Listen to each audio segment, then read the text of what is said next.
أشرقت نفسي بنور من فؤادي حينما رددت يا رب العباد. بسم الله الرحمن الرحيم.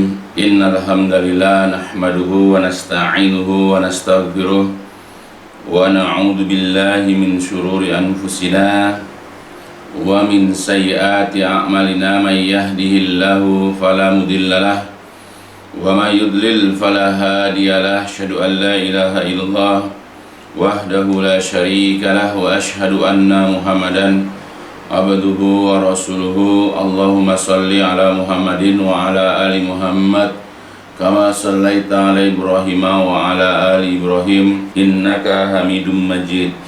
اللهم بارك على محمد وعلى آل محمد كما باركت على إبراهيم وعلى آل إبراهيم إنك حميد مجيد. أما بعد فإن أصدق الحديث كتاب الله وخير الهدي هدي محمد صلى الله عليه وسلم وشر الأمور محدثاتها فإن كل محدثة بدعة وكل بدعة ضلالة وكل ضلالة في النار.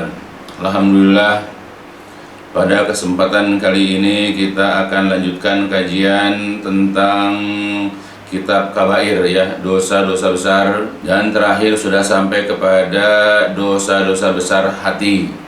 Ya, diantaranya sudah dijelaskan tentang al-kibr, ya, dosa besar hati yaitu sombong, dan kemudian al-ujub, ya, yaitu dosa besar hati sifat ujub, yaitu kagum kepada diri sendiri.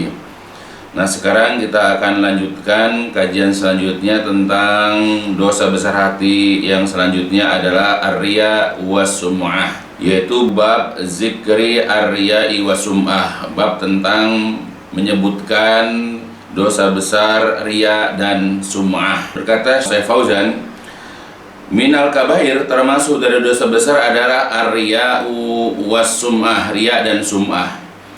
Wariya'u, dan riya itu adalah lima yura minal a'ma, jadi apa-apa yang dinampakkan, yang diperlihatkan dari amal-amal. Sedangkan was-sum'ah, sedangkan sum'ah itu lima yusma' minal aqwa, jadi apa-apa yang diperdengarkan yaitu dari perkataan-perkataan. Fariya, maka riya itu adalah fil amal, di dalam amal perbuatan. Wa sum'ah, sedangkan sum'ah itu fil aqwal, ya, di dalam perkataan-perkataan. Ya, jadi untuk memudahkan, riya dan sum'ah itu sama, yaitu suatu amalan yang ditunjukkan kepada orang lain dalam bentuk memperdengarkan atau memperlihatkan, tujuannya untuk mendapatkan pujian, sanjungan, dan balasan dari selain Allah. Maka kenapa riya dan sum'ah ini termasuk dosa besar? Ya, karena termasuk perbuatan syirik, ya, walaupun syiriknya itu adalah asyirkul asghar, nanti syirik kecil, ya. Dan walaupun ini perbuatan syirik kecil, tetapi dia ada dikategorikan sebagai dosa-dosa besar, ya, termasuk dari kabair, ya.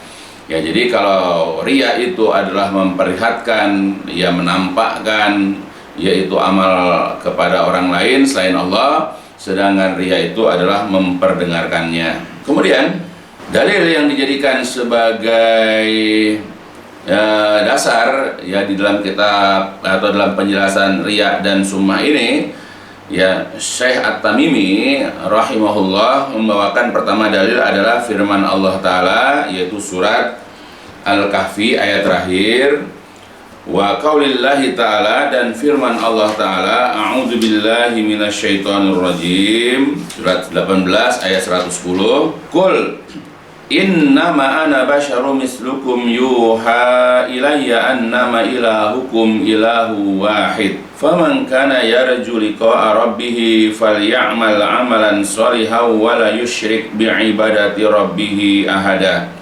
Katakanlah wahai Nabi, innama ana, aku ini hanyalah basyarun, seorang manusia, mislukum, seperti kalian, yang diberikan wahyu kepadaku bahwasanya sesembahan kalian, Tuhan kalian adalah sesembahan yang esa, sesembahan yang tunggal, yaitu satu.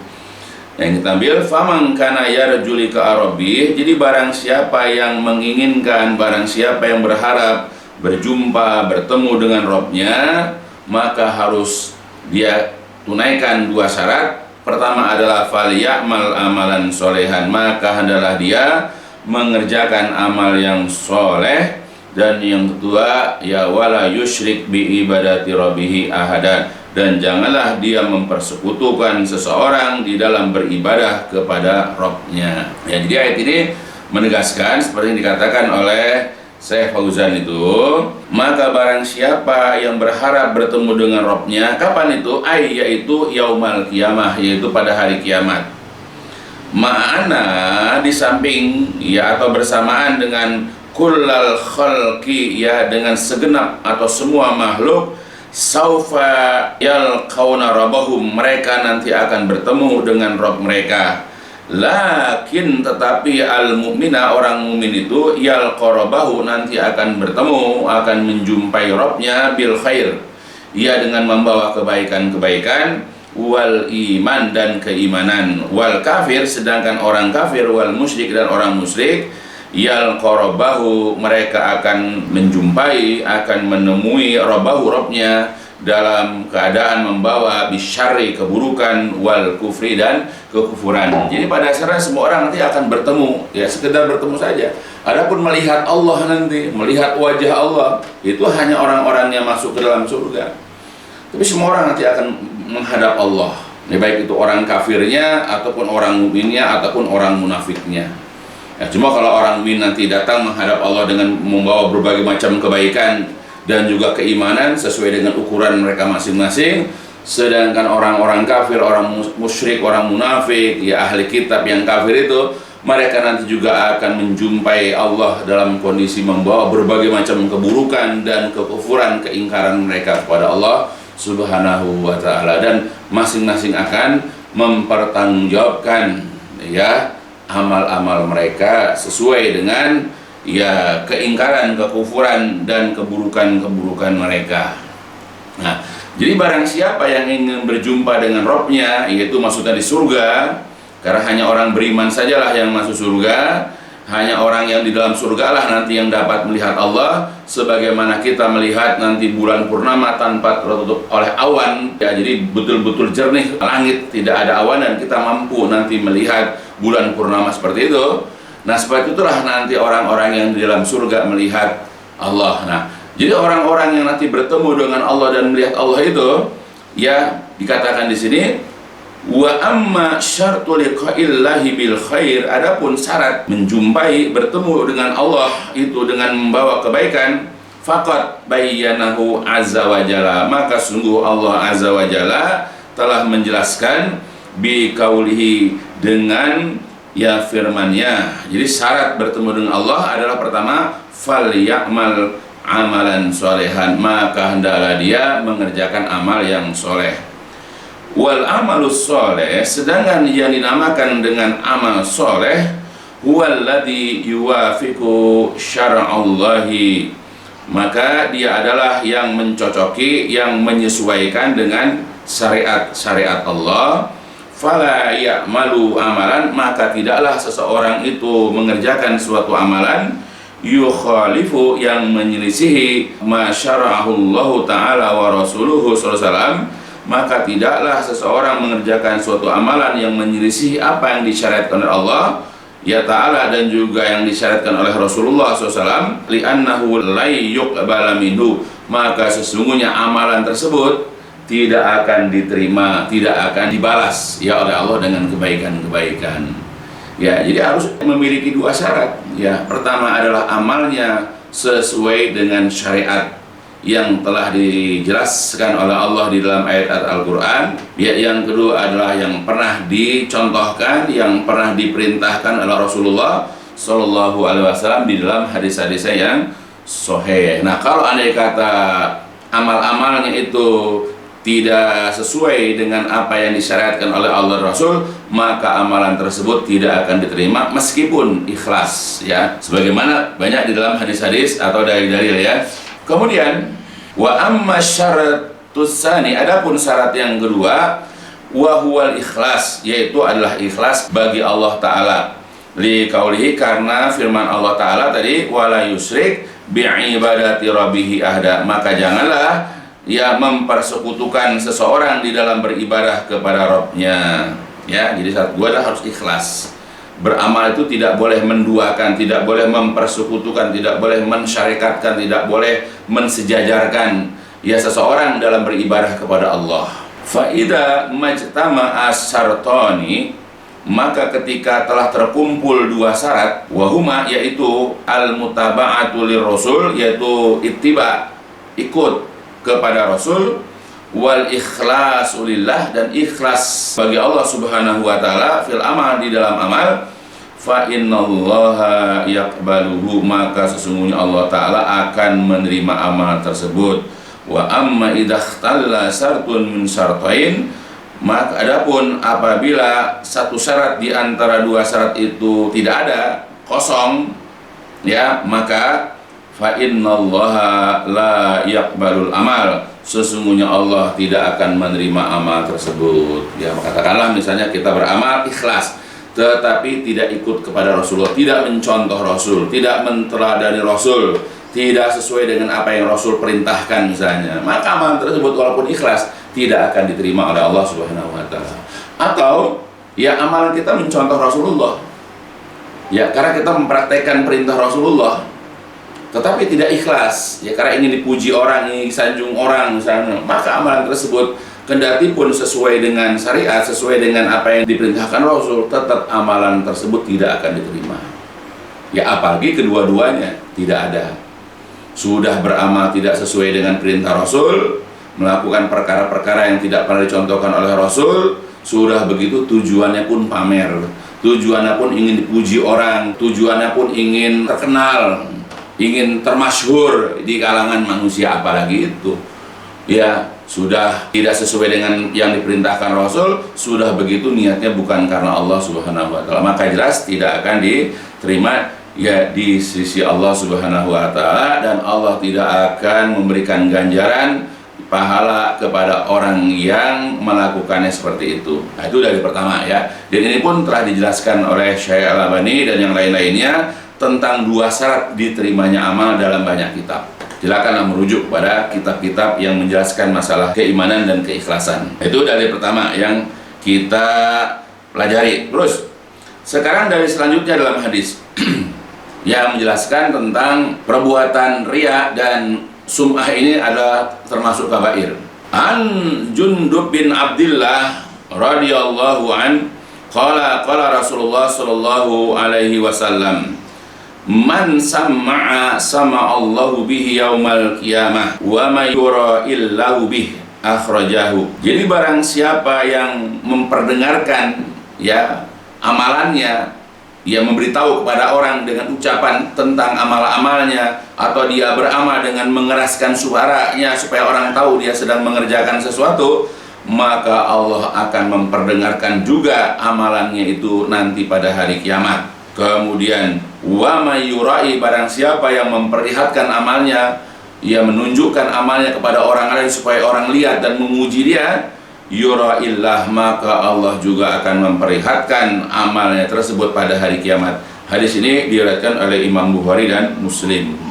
Ya, kila maknahu adalah izharu sariratihi linnas, maksudnya adalah nanti di hari kiamat Allah akan memperlihatkan rahasianya kepada manusia, bahwa selama hidup di dunia ini sebetulnya dia sholatnya, dia puasanya, dia sedekahnya, dia menunaikan ibadah hajinya, berbakti kepada orang tuanya, menuntut ilmunya, berjihadnya, itu hanya ingin ya dipuji, disanjung, disebut sebagai seorang dermawan, sebagai ahli ilmu, sebagai ustadz, sebagai orang yang ahli ibadah, sebagai seorang pejuang, dan begitu seterusnya.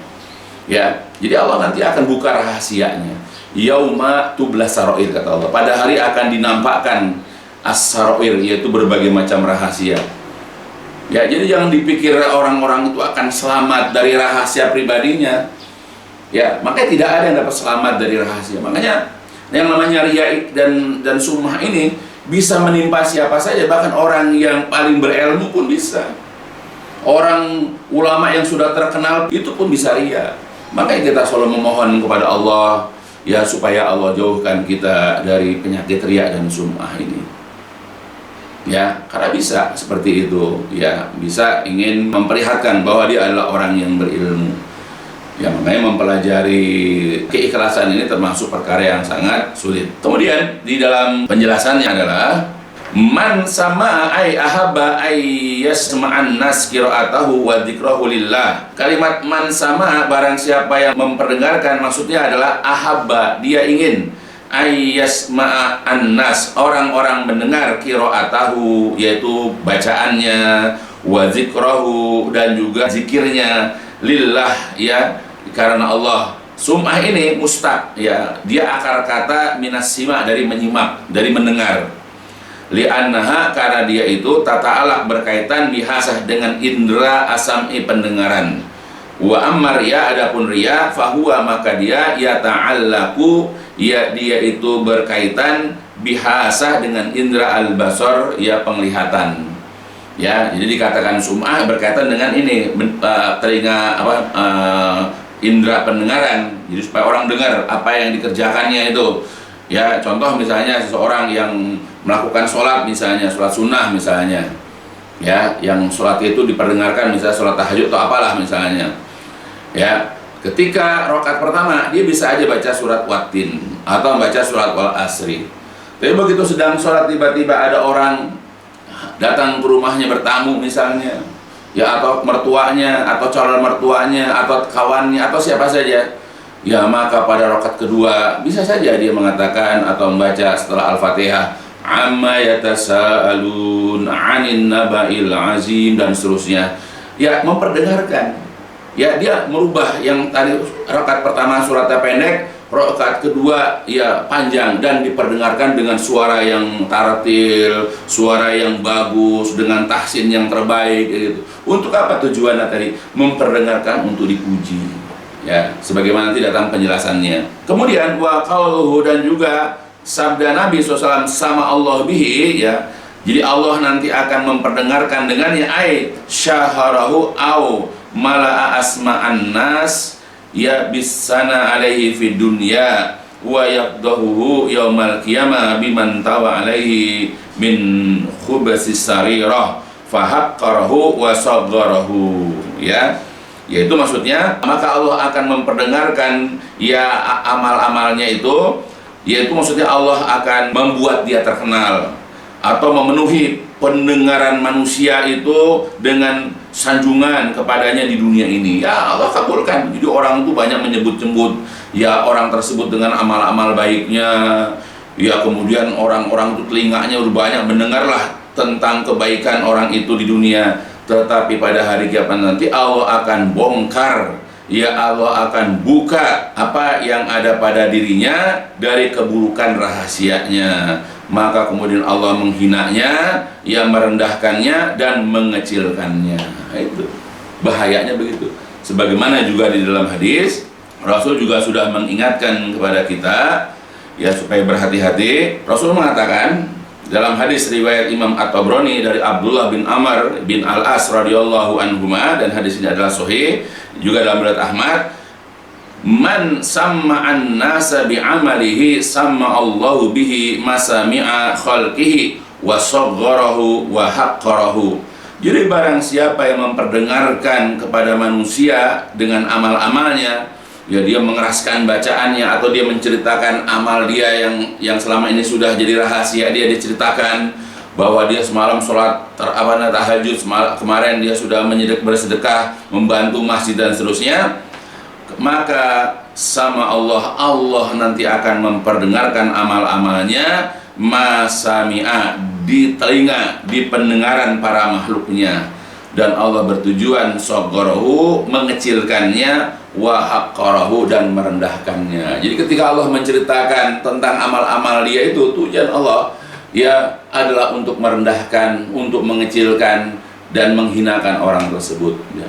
Kita saja kalau kita ini bisa disebutkan amal-amal kita di dunia ini, sehingga satu RT orang tahu, lingkungan komunitas kita tahu, ya, sambil ucapan-ucapan itu merendahkan kita, betapa sakitnya kita. Itu baru di dunia, itu baru omongan orang. orang yang melakukannya. Gimana kalau Allah yang melakukan itu? Membongkar rahasia bahwa selama ini kita tidak ikhlas, selama ini kita beramal adalah untuk dipuji dan disanjung ya oleh manusia. Gila. Maka jauhilah ya sifat yang tidak baik ini, kelakuan yang tidak baik ini, yaitu sum'ah dan riya ini. Ya, auzubillah, jauhi. Ya karena tadi ya Allah juga berpesan, ya kalau ingin kita bertemu dengan Allah kelak di hari kiamat, selain mengerjakan amal soleh yang sesuai dengan syariat, juga kita tidak boleh mempersekutukan seseorang dalam beribadah kepadanya. Jangan menyertakan orang dalam ibadah kepada Allah. Jangan mengharap dipuji, jangan mengharap disanjung dengan cara memperlihatkan, memperdengarkan amal kita. Rugi kita nanti di hari kiamat. Sayang, amalan kita tidak akan bernilai sedikit pun. Bahkan kita akan dihinakan, kita akan direndahkan oleh Allah nanti di hari kiamat sebagai bentuk azab, siksaan Allah ya kelak di hari kiamat. Nauzubillah. Nah, itulah mudah-mudahan bisa dipahami. Jadi kalimat man sama Allah ay fadahu yaumul qiyamah. Jadi maksudnya adalah Allah dia akan membuka tabir itu, menyingkapnya pada hari kiamat. Makna mayurai ay yaitu man azharal amal sholih linnas liya'zuma indahum. Jadi kalimat barang siapa yang memperlihatkan atau riya, yaitu adalah orang yang menampakkan amal solehnya kepada manusia supaya menjadi besar amal tersebut di sisi mereka.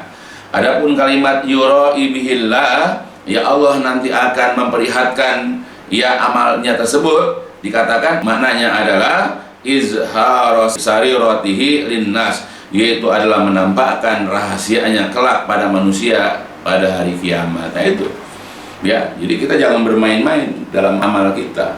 Ya karena banyaklah di antara manusia yang masih suka mau menunjukkan kepada orang amal-amalnya selama ini, baik yang sudah dia pernah kerjakan pun kadang-kadang dia ceritakan. Ya, apalagi yang sedang dan akan dikerjakan. Memang diniatkan itu untuk dipuji. Dan juga Rasulullah SAW sudah mengingatkan dalam hadis yang lain yang diriwayatkan oleh Mu'ad bin Jabal dalam hadis riwayat Imam At-Tabrani dengan sanad yang sahih juga. Nabi mengatakan, ma min abadin yakumu fid dunya maqama sum'atin wa riya'in illa sama'allahu bihi ala ru'usil khalaik yaumal qiyamah.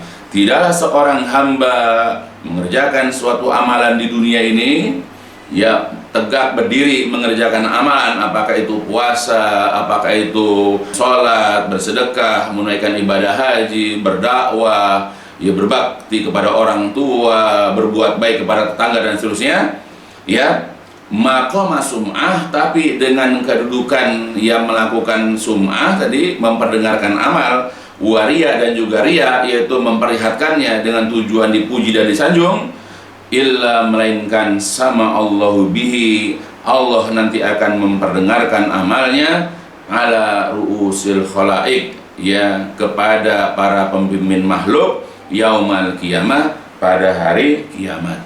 Ya, jadi kelak akan di hari kiamat akan diperlihatkan. Syekh Salim bin Aid Al-Hilali ketika menjelaskan hadis-hadis tadi mengambil fawaid yang kita baca di sini, yaitu dalam kitab Bahzatun Nazirin. Di antara fawaidnya atau fikih hadisnya adalah istihbabu ikhfa'il amali soleh. Jadi dianjurkan atau disukai, disunahkan untuk merahasiakan amal soleh. Ya, belajar merahasiakan amal. Ya, sampai kita mati nggak ada orang yang tahu amal-amal kita. Ya karena kita tidak pernah menceritakannya, kita tidak pernah memperlihatkan kepada orang, dan kita juga tidak pernah kagum dengan amal-amal yang selama ini kita kerjakan. Maka itu dianjurkan supaya kita senantiasa merahasiakan amal-amal soleh yang sedang, yang akan dan telah kita kerjakan. Yang kedua, mayyura'i yujazihillahu bi ay yaj'ala sawabahu fid dunya faqat bainan nas. Jadi barang siapa yang memperlihatkan amal atau riya, maka Allah akan membalas orang tersebut dengan menjadikan pahalanya di dunia saja di antara manusia, ya tahaddatsuna anhu, di mana orang-orang atau manusia itu membicarakan atau berbicara tentang orang tersebut. Itu balasannya. Jadi orang kalau riya, ya hanya balasan di dunia ini. Oh dia orang dermawan, oh dia orang yang berilmu, oh dia orang yang rajin ibadah, oh dia orang yang begitu. Hanya itu balasannya. Itu pun kalau orang memuji dia dunia. Gimana kalau enggak? Udah niatnya enggak dibalas sama Allah di dunia, ya orang bahkan tidak suka dengan riaknya dia. Nah kemudian wafil akhirah, dan di akhirat nanti laisa lahu, dia tidak akan mendapatkan apapun illa al-azabul alim, kecuali azab yang pedih. Nah, sudah di dunia nggak dapat, ya udah gitu akhirat dapat azab yang pedih. Ya, tapi ada juga orang yang ria atau sum'ah itu di dunia dipuji-puji orang, dapat di dunia dia. Dimuliakan orang, dihormati orang. Ya karena rajinnya dia beribadah, karena dermawannya, karena jadi hajinya, ya atau karena apalagi yang lain kebaikan-kebaikan, dipuji-puji. Karena itu memang niatnya. Tapi nanti di hari kiamat dia tidak mendapatkan apapun kecuali neraka. Kemudian yang kesimpulan yang ketiga atau fawaid yang ketiga, man ra'a fil amali yafdahullah yaumal qiyamah ala ru'usil khalaid jazaa'an li adami ikhlasihi. Jadi barang siapa yang riya di dalam amalan, maka kelak Allah akan menyingkap tabir itu. Allah akan membuka pada hari kiamat di atas pemimpin para makhluk sebagai balasan karena tidak ikhlasnya dia. Itu kelak dibuka nih. Si fulan ini dulu beramal tuh karena ingin dipuji oleh si fulana. Si fulan ini dulu ya ingin disanjung, ingin dihargai, ingin dihormati ya oleh si fulan misalnya. Ya begitu, dibongkar nanti. Wallahu a'lam, seperti itu. Nah makanya kalau kita tidak ingin dibongkar rahasia kita ya selama ini, belajar ikhlas. Ya. Jadi jangan sekali-kali ketika kita beramal itu niatnya ya untuk selain Allah. Memang menjaga niat itu berat. Lebih mudah beramal daripada menjaga niat. Menjaga amal itu orang kalau sudah biasa berjilbab, bercadar, insya Allah sampai dia bisa terus menjaga. Tapi kalau niat itu susah. Orang kalau udah biasa ngaji, insya Allah rajin ngaji. Ya bahkan ada yang hilang kalau nggak ngaji seperti sekarang nih. Ya pada musim sekarang kalau nggak ngaji rasanya nggak enak. Tapi kalau niat itu sulit. Karena orang bisa jadi awalnya dia itu berangkat ngajinya itu karena Allah. Boleh jadi niat awal dia mengerjakan sesuatu karena Allah, tetapi di pertengahan jalan atau menjelang finish amalan tersebut bisa jadi dia berubah niat. Ya makanya wajar kalau orang dulu mengatakan ta'allamu niyata fa innaha ablagu au asyadu minal amal. Jadi pelajarilah niat karena sesungguhnya niat itu ablagu au asyadu, lebih sulit daripada beramal. Ya. Kalau kita beramal, insya Allah dengan kita ngaji, menghadiri kajian-kajian yang dibacakan di situ Al-Quran, hadis-hadis Nabi, insya Allah kita bisa beramal dan kita insya Allah bisa menjaga amal itu tetap istiqomah, ya. Tetapi menjaga niat. Orang yang berilmu pun bisa jadi tidak istiqomah dengan niatnya. Ya, boleh jadi orang yang rajin ibadah pun bisa jadi itu bisa berubah dalam niatnya. Nauzubillah. Makanya kita memohon kepada Allah yang mudah-mudahan Allah senantiasa menjaga niat kita. Begitupun di dalam buku yang lain, dalam kitab syarah ya Syekh Shalih bin Utsaimin menjelaskan juga hadis di atas. Wa fi hadal hadis, jadi di dalam hadis yang dibacakan tadi terdapat at-tahdzirul azim. Terdapat perintah supaya berhati-hati yang sangat berat, ya, yang sangat besar minaria dari perbuatan riya. Ya, jadi kita disuruh berhati-hati, harus disuruh sangat berhati-hati terhadap riya. Kenapa? Wa annal muraiya mahma kana wa mahtafa la buda ayyatabayyan wal iyadu billah. Jadi orang yang riya itu kendati dimanapun dia berada, ya kendati pun dia menyembunyikan amalnya itu, ya menyembunyikan dari orang misalnya, la buddha. Jadi sudah sepantasnya, nah Allah tetap jelas, ayyatabayyana, jelas nampak di sisi Allah. Jadi walaupun orang nggak tahu niat kita, tapi Allah tahu. Ya, kita misalnya kita nuntut ilmu, kita mengajarkan ilmu misalnya, ya di hadapan orang boleh jadi kita niat, orang nggak tahu niat kita, tapi niat kita sebetulnya ingin disebut seorang yang alim, kita yang disebut sebagai seorang ustadz, kita ingin diagungkan oleh orang misalnya, walaupun orang tidak tahu niat kita, tetapi Allah tahu. Ya tetap yatabayyan buat Allah, jelas buat Allah. Wal iyadu billah, ya kita berlindunglah kepada Allah. Li'anna Allah Ta'ala takafala bihada, karena Allah Ta'ala itu telah menjamin tentang ini. Ya, jadi Allah menjamin tentang perbuatan dosa besar riya dan sum'ah ini, ya, dengan hukuman, ya, man sama'a sama Allah bihi wa man ra'ahu Allah bihi. Jadi barang siapa yang memperdengarkan, ya, maka Allah akan memperdengarkan amalnya. Barang siapa yang memperlihatkan amalnya, maka Allah juga akan memperlihatkan amalnya kelak di hari kiamat. Nah itu. Jadi kita wajib berhati-hati dari amalan-amalan seperti ini yang diniatkan bukan karena Allah Subhanahu wa Ta'ala. Ya, sebetulnya ada beberapa hadis yang lain yang ada dalam kitab ini, mungkin kita akan sambung dalam sesi yang lain nanti, ya, supaya tidak terlalu panjang.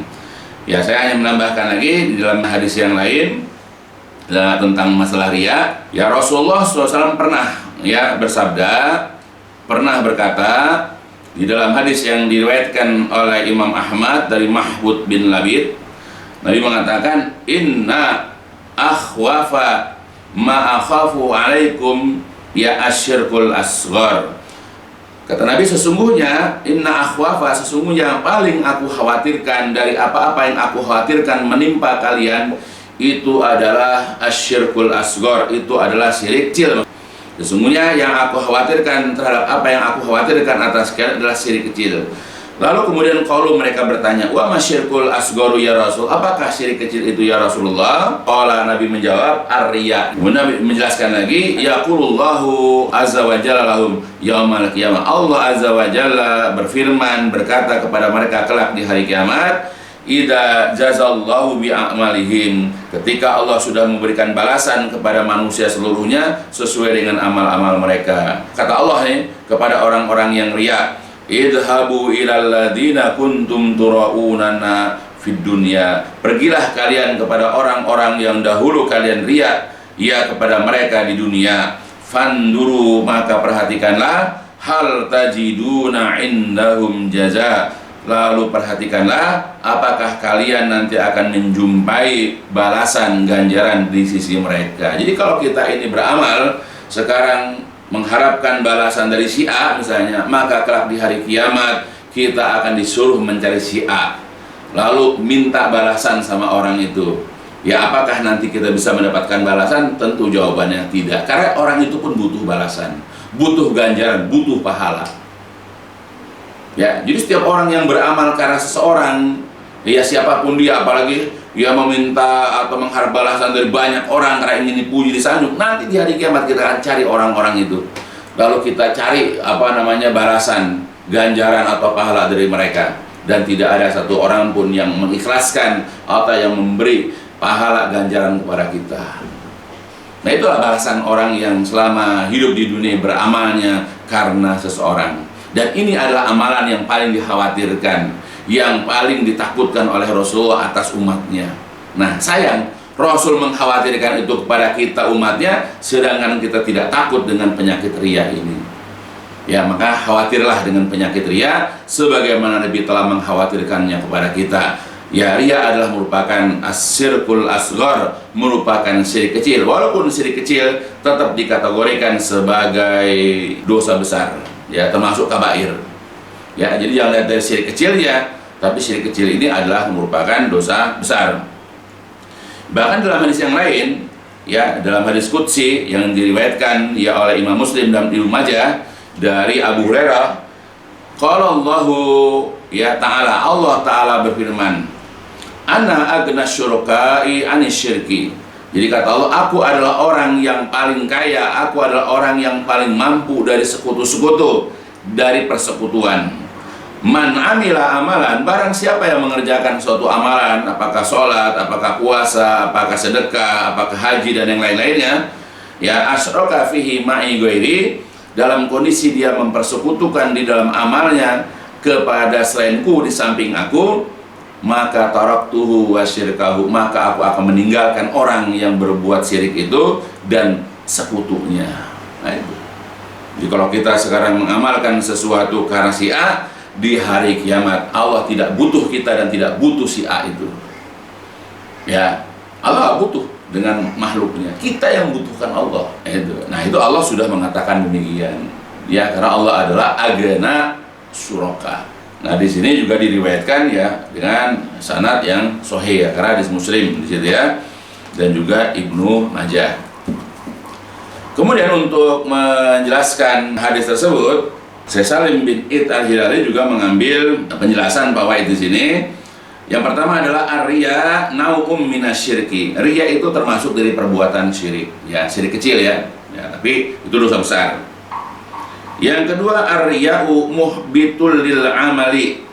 Riya itu dapat menghapuskan ya amal, maksudnya pahala amal. Wa mubtilul lil ajri, juga dapat menggugurkan pahala. Jadi perbuatan riya ini akan menghapuskan amal, ya pahala dari suatu amal. Misalnya kita sedekah misalnya 10 juta misalnya, ya begitu kita riya ya, atau kita nanti menceritakan kepada orang dengan bentuk sum'ah, maka pahala dari sedekah 10 juta kita hilang. Ya, kita menunaikan ibadah haji yang memakan biaya banyak misalnya, kita pulang, kita kemudian tujuan riya atau sum'ah, orang memuji kita, maka pahala hajinya hilang, gugur. Nah, seperti itulah ya, karena riya itu dapat menggugurkan, dapat menghapus ya pahala dari amal-amal. Selanjutnya, al-Islamu dinu tauhid wal ikhlas. Islam itu adalah agama tauhid dan agama ikhlas, wal ittiba, dan juga agama ikut. La yaqbalul andad mahmakhtalafat alwanuha wa taghayyarat ashkaluha. Dan tidak menerima tandingan-tandingan kendati pun berbeda-beda warna dan berubah-ubah bentuknya. Ya, kalau zaman dulu patung, zaman sekarang apa? Ya, sama. Kalau itu tandingan bagi Allah, itu tetap nggak akan terima. Jadi orang kalau beribadah kepada selain Allah, siapapun dia, bentuknya kayak apa, warnanya kayak apa, tidak akan diterima.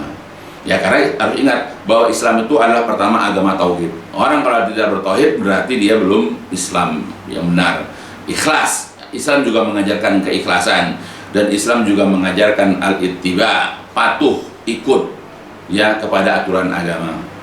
Kemudian yang selanjutnya adalah al-mura'i istahaqqa al-isma wal adab ala riyaihi fi amalihi. Jadi orang yang riya itu berhak mendapatkan dosa wal azab dan siksaan atas perbuatan riyanya di dalam amalnya. Jadi tidak ada yang diperoleh oleh orang yang riya kecuali yaitu dosa dan siksaan. Kenapa mendapatkan dosa dan siksaan? Karena ya riyanya dia di dalam amalnya. Jadi jauhi riya ya, dan kita harus khawatirkan riya ini sebagaimana Rasulullah sudah mengkhawatirkan riya itu ada pada diri kita. Begitupun ya di dalam penjelasan yang lain, Syekh Al-Utsaimin dalam kitab Syarah Riyadhus Shalihin juga mengatakan, wa fi hada dalilun ala anna riya, dan di dalam hadis ini juga terdapat dalil bahwasanya riya itu idza syarakal ibadah, apabila masuk ya, apabila bercampur dengan ibadah, fa innaha la tuqbal, ibadah itu tidak akan diterima. Falau annal insan sholat, kalau seandainya seseorang itu sholat, awwala ma sholat, di awal waktu, wa huwa yura'in nas, dalam kondisi dia riya kepada manusia, li ajli ayakul, supaya orang itu mengucapkan fulanun masya Allah, si fulan ini masya Allah, ya tatawwa'u yusalli wa yuksiru sholat, wah si fulan ini masya Allah, dia sholat sunnah dan memperbanyak sholatnya. Nah, maka orang ini la hazzulahu fi sholatih, tidak akan memperoleh bahagian pahala di dalam sholatnya, wa la yaqbaluhallahu azza wa jalla, ya Allah azza wa jalla tidak akan menerima sholatnya, hatta bahkan kalau seandainya atola ruku'ahu, rukuknya panjang, wa sujudahu wa qiyamahu wa qu'udahu, walaupun rukuknya, sujudnya, berdirinya, duduknya ya panjang, wa sara la yataharrak, dan dia tidak bergerak, wa sarat ainuhu, dan matanya itu fi maudhi'i, difokuskan ke tempat maudhi'i, tempat sujudnya, fahiya ghairu makbulah, maka ini pun tidak akan diterima. Jadi walaupun sholatnya nyunah, rukuknya panjang, sujudnya panjang, berdirinya panjang, duduknya panjang, matanya pun nggak kemana-mana lihat tempat sujud misalnya, ya maka tetap sholatnya tidak terima. Kalau dia ingin dipuji orang, dia mengharapkan orang mengatakan masya Allah nih orang rajin ibadahnya, masya Allah nih orang pokoknya ibadahnya, sholatnya luar biasa gitu misalnya. Limada, mengapa? Li'annahu asyraka ma'allah gairah, karena dia mempersekutukan kepada selain Allah di samping Allah. Yusolli lillahi wan nas, dia sholat karena Allah dan karena manusia. Allahu ghaniyun, Allah itu maha kaya, Allah tidak membutuhkan ya an ibadatihi, ya ibadah orang tersebut la tuqbalu, dan tidak akan diterima. Nah, seperti itu. Jadi kalau kita mengamalkan suatu karena memang mengharapkan ya respon positif, pujian, sanjungan, ya seperti sama, bukan hanya sholat. Ya, kita berdakwah dengan tulisan-tulisan, mengharapkan like misalnya, mengharapkan komen yang positif atau apa misalnya. Kalau ada orang mencela kita, tersinggung, kita kesal, kita marah, ya kita bete misalnya. Nah, kalau kita niat berdakwahnya itu supaya kita mendapat banyak follower, banyak viewer, banyak subscriber dan yang lain-lainnya, ya tujuannya itu, ya maka bisa jadi kita begitu sedikit kita akan kecewa, bisa jadi itu riya. Ya, apalagi masya Allah dipuji-puji orang dan kita membesar hati kita misalnya. Jadi kita kemudian jadi sombong misalnya, ya, dan memang kita mengamalkan itu dengan tujuan riya. Ya, maka mudah-mudahan Allah menjauhkan saya dan kita semua dari penyakit riya itu. Ya, dakwah itu penting. Dakwah itu harus kita sampaikan ilmu yang kita ketahui, baik itu secara langsung tatap muka atau lewat tulisan, atau juga seperti ya lewat video-video begini. Ya, yang penting adalah niatnya. Seperti nanti suatu saat akan dijelaskan, innamal a'malu biniat, kata Nabi. Amal-amal itu tergantung dari niatnya. Ya, jadi kalau kita niatkan karena Allah, kemudian dengan amalan tersebut ternyata Allah permudah urusan kita, kemudian banyak orang menyukai dakwah kita, ya sehingga kita banyak yang ngikutin misalnya, sehingga banyak orang yang senang dengan kajian kita. Ya, jangan membuat kita menjadi sombong. Jadi awal, tengah, akhir hidup kita harus kita jaga supaya terlepas dari riya ini. Dan itu tidak mudah, tidak gampang. Ya, karena pada dasarnya memang manusia begitu. Kalau yang dengan ya tulisan-tulisan, video-video yang tidak berfaedah, tidak bermanfaat, banyak orang yang ikut. Ya, itu adalah fitrah manusia. Tapi kalau dengan yang isinya pendidikan, pengajaran agama yang menjelaskan tentang haram, tentang halal, boleh atau tidak dan seterusnya, apalagi berkaitan dengan surga neraka, ya sedikit orang yang mau ikut, ya. Mau menjadi followernya sedikit sekali. Makanya ketika ada yang ikut, nah kadang-kadang itu dijaga hati kita, jangan sampai kita menjadi riya, jangan sampai kita ini menjadi ujub, jauhi itu, ya. Jadi kalau tidak ada yang baca ataupun tidak baca, ada yang nonton ataupun tidak ada yang nonton, serahkan kepada Allah. Karena kita niatnya itu adalah untuk mengharapkan pahala dan ganjaran dari sisi Allah Subhanahu wa Ta'ala. Ya, maka mudah-mudahan apa yang dijelaskan ya mungkin pada sesi pertama tentang bahaya riya, ya bahaya sum'ah, maka harus kita perhatikan. Karena Rasulullah sendiri itu mengkhawatirkan riya. Ya, Rasul itu mengkhawatirkan penyakit-penyakit ya hati seperti ini. Ya, itu penyakit hati. Orang nggak kalau dia tidak ucapkan, orang nggak tahu bahwa dia mengerjakan amal-amal itu semata-mata bukan hanya karena Allah, tapi juga mengharapkan ya pemuliaan dari manusia, pemuliaan dari yang lainnya. Maka itu yang harus kita pelihara, jaga terus. Ya, kita harus berhati-hati, kita harus waspada dari penyakit ini karena termasuk dosa besar. Ya, karena riya itu dapat menggugurkan, dapat menghapus pahala dari amalan yang kita kerjakan, dan kita tidak menyadarinya. Ketika batal, ketika hapus amalan kita tidak menyadarinya. Ya, begitu juga yang namanya sum'ah, mirip dengan riya seperti itu. Ya, makanya inilah yang harus kita jaga. Mudah-mudahan Allah menjaga kita, menjaga saya khususnya, anak-anak saya, keluarga saya, ya jamaah seluruh daripada kaum muslimin, juga seluruh daripada kaum muslimin, ya supaya terhindar dari penyakit ini. Ya, kita disuruh ya oleh Allah, disuruh oleh Rasul untuk mengikuti yang benar dan yang baik. Ya, semuanya harus ikhlas, semata-mata mengharapkan ganjaran pahala di sisi Allah Subhanahu wa Ta'ala. Itu dulu barangkali yang bisa disampaikan. Insya Allah kita akan lanjut berkenaan dengan masalah riya dan sum'ah ini dalam ya hadis-hadis yang lain insya Allah. Dan ditutup dengan walhamdulillahirabbil alamin. Subhanakallahumma wa bihamdika asyhadu an la ilaha anta astaghfiruka wa atubu ilaik. لسوف أعود يا أمي أقبل رأسك